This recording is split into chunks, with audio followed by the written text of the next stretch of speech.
Let's start here. And I think this is going to be a little bit of a controversial topic, and that's why I'm going to start here, and then maybe we hit the real quick positive. I blame Mike Vrabel for yesterday's loss. I don't blame Josh McDaniels. I don't blame Drake May. I'll give a small portion of the blame to Ramondre Stevenson. But at the end of the half yesterday and at the end of the game, Mike Vrabel mismanaged the clock, in my opinion. So at the end of the half, it seemed like they were too reluctant to use their timeouts.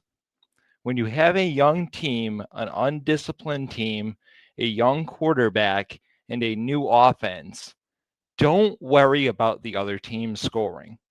Take a timeout, settle your team down, and make sure you punch that ball in. It seemed like they were so afraid to use a timeout because they didn't want Aaron Rodgers to get back onto the field. And I blame Vrabel for Drake May's first interception, and I blame him sort of for that last turnover on downs. Because I think if you use a timeout there and settle them down, they convert and they probably go down the field. I'll let you go.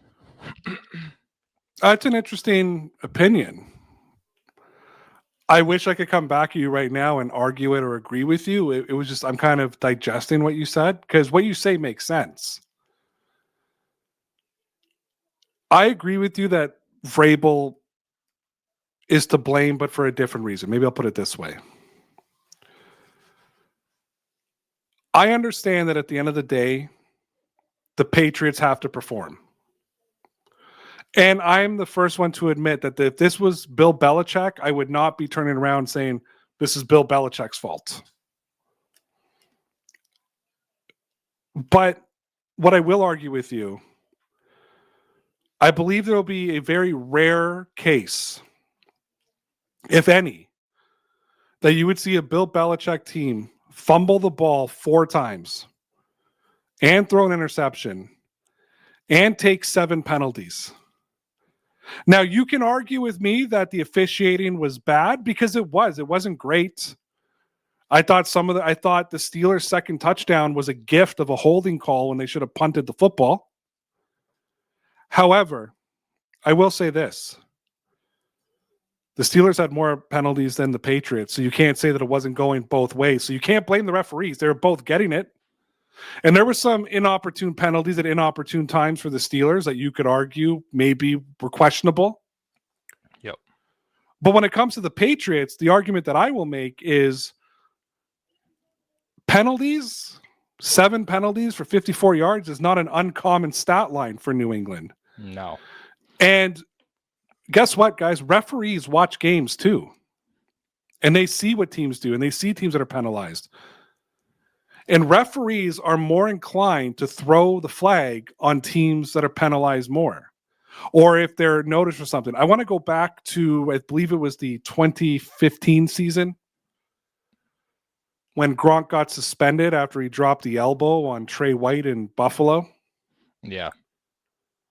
What was going on with Gronk that year, though? Gronk was getting clutched and grabbed down the field with no calls, and he was getting called for holding over and over and over again.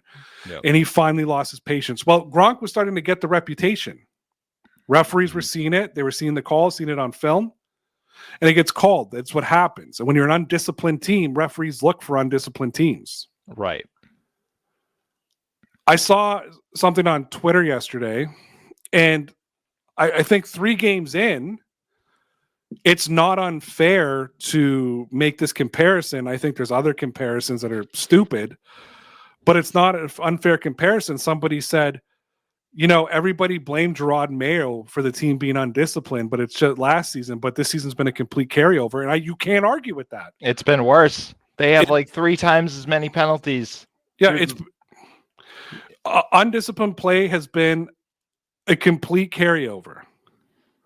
The undisciplined nature of last year started as the team got worse. In other words, as the record kind of continued to slide, the undisciplined favor or undisciplined attitude continued. This is what I will say, and I'm just going to close my thoughts off on this. I'll loop in the coaching thing that you mentioned with what I said about Vrabel, because I look at Vrabel as like the dad of this team more so than others. You have a young quarterback, young team. Again, we've talked about the roster turnover, how you've turned over more. You are the leader of this team. Your quarterback is not the leader of this team yet. So clearly, the coaching needs to be better. And to me, again, those timeouts, that's a way to settle down your quarterback that clearly gets too amped up, right? Like it's very clear when Drake May is too amped up. Stuff starts floating high. He passes very flat. Sometimes he starts passing off his back foot and he starts playing hero ball. They need to use some of these timeouts at some points, I think, especially in key moments like that to calm him down. Now, you hope you won't have to in the future because you can kind of acclimate him to that standard and that environment.